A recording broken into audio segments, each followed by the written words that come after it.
Robot को अपना बताने वाली गलगोटिया यूनिवर्सिटी एआई समिट से बाहर। सलमान के पिता को ब्रेन हैमरेज। गोगोई बोले हिमंता असम के जिन्ना। नमस्कार, धर्मेंद्र वर्मा नाम है मेरा और आप सुन रहे हैं दर्पण का हिंदी पॉडकास्ट। आज है 19 फरवरी 2026, दिन गुरुवार। आज के प्रमुख इवेंट जिन पर आपको रखनी चाहिए नज़र।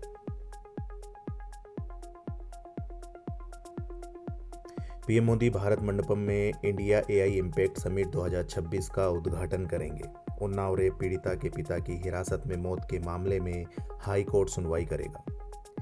कल की बड़ी खबर, गलगोटिया यूनिवर्सिटी एआई समिट से बाहर। पहले चीनी रोबोट और फिर ड्रोन को अपना बताया। चीनी रोबोट और कोरियन ड्रोन को अपना प्रोजेक्ट बताने वाली गलगोटिया यूनिवर्सिटी एआई समिट से बाहर निकाल दिया गया है। आयोजकों ने पहले यूनिवर्सिटी के पवेलियन की बिजली काटी, फिर ताला लगाकर बैरिकेडिंग्स कर दी। यह कार्रवाई उस वीडियो के वायरल होने के बाद हुई जिसमें यूनिवर्सिटी ने एक चाइनीज कंपनी के रोबोटिक डॉग को खुद की खोज बताया था। इसके अलावा यूनिवर्सिटी ने कोरियन कंपनी के एक ड्रोन को भी अपना बताया था। कांग्रेस बोली देश की इमेज खराब हुई। मामले पर कांग्रेस ने कहा कि सरकार ने देश की इमेज खराब की है। चीनी मीडिया ने हमारा मजाक उड़ाया है। यह भारत के लिए वाकई शर्मिंदगी की बात है।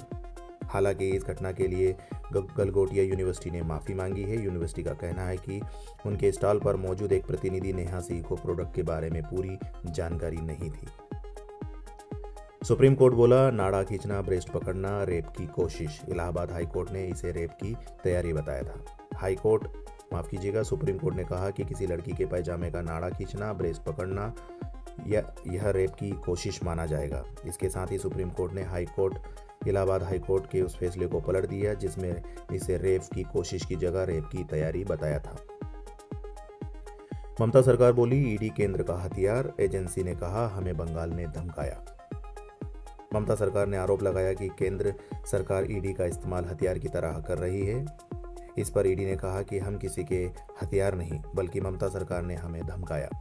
दोनों की दलीलें सुनने के बाद सुप्रीम कोर्ट ने कहा किसका हथियार के रूप में इस्तेमाल किया जा रहा है और किसे धमकाया जा रहा है यह हम तय करेंगे।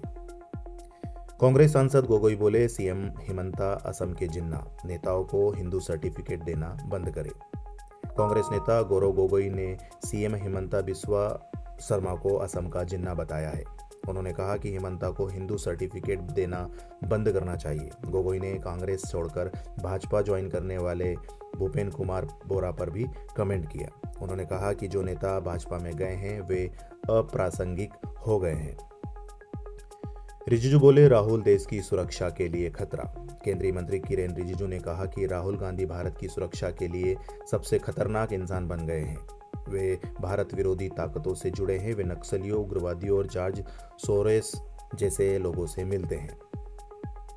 सलमान के पिता सलीम को ब्रेन हैमरेज। डॉक्टर बोली छोटी सर्जिकल प्रोसीजर की गई। सलमान खान के पिता और दिग्गज स्क्रिप्ट राइटर सलीम खान को ब्रेन हैमरेज हुआ है जिसके बाद लीलावती अस्पताल में उनकी एक छोटी सी सर्जिकल प्रोसीजर की गई। डॉक्टर जलील पारकर ने बताया कि यह कोई ब्रेन सर्जरी नहीं है। उनकी हालत स्थिर है और वे रिकवरी कर रहे हैं। कुछ अहम बड़ी खबरें जो हेडलाइंस में बनी थी जिन्हें आपको जानना चाहिए। ईशान किशन की हाइट क्या है, गर्लफ्रेंड कौन? गूगल पर पाकिस्तान में 3 दिन से यही सर्चिंग। बोले 5 फीट का लड़का टीम पर भारी। मोहन भागवत बोले आरएसएस भाजपा का रिमोट कंट्रोल नहीं। अमेरिकी टैरिफ पर लखनऊ में कहा वे ताकत के दम पर झुकाना चाहते हैं। अमेरिकी सांसद बोले कुत्ते मुसलमानों में से एक को चुनना आसान। फिलिस्तीनी एक्टिविस्ट ने लिखा था न्यूयॉर्क इस्लाम की ओर बढ़ रहा, कुत्ते घर में नहीं रखें। राज्यसभा की 37 सीटों पर 16 मार्च को चुनाव। इनमें 25 सीटें विपक्ष, एनडीए की 12। पवार सिंघवी कार्यकाल अप्रैल में खत्म हो रहा। अमेरिका में माफ कीजिएगा, फिर से दोहराता हूं। अमेरिका के 50 फाइटर जेट मिडिल ईस्ट रवाना। इनमें F-22, F-35, F-16 शामिल। अमेरिका बोला ईरान शर्तें नहीं मान रहा, हमारे पास दूसरे रास्ते मौजूद। महाराष्ट्र में मुस्लिमों के 5% आरक्षण का आदेश रद्द। 2014 में कांग्रेस अध्यादेश लाई थी, पास न होने से 10 सालों से इनवैलिड। कोर्ट भी लगा चुकी है रोक। खेड़ा बोले सिब्बल का जेफरी एप्स्टीन से कोई संबंध नहीं, भाजपा झूठ बोल रही। कपिल को 2020 में न्यूयॉर्क में शिक्षा संस्थान ने सम्मानित किया था। अजीत पवार विमान crash, digital flight data record मिला, cockpit voice recorder data recover करने के लिए कंपनी से मदद मांगी। दिल्ली एक्सीडेंट मामला, आरोपी के पिता बोले नादानी में बेटे से गलती, मैं बहुत शर्मिंदा हूं, पीड़िता की मां से जिंदगी भर माफी मांगने को तैयार। शादी में डांस करते करते आया heart attack, video viral. Khargone में मेहंदी की रस्म में दूल्हे के मामा की मौत, पत्नी के साथ नाच रहे थे। ब्राजील के राष्ट्रपति एआई समिट में शामिल होने दिल्ली पहुंचे, 14 मंत्री साथ आए। दोनों देशों के बीच हो सकती है ट्रेड डील।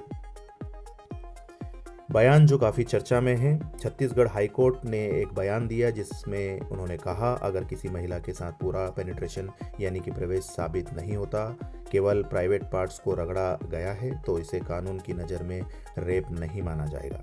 ऐसा कृत्य अटेम्प्ट टू रेप यानी रेप की कोशिश की श्रेणी में आएगा।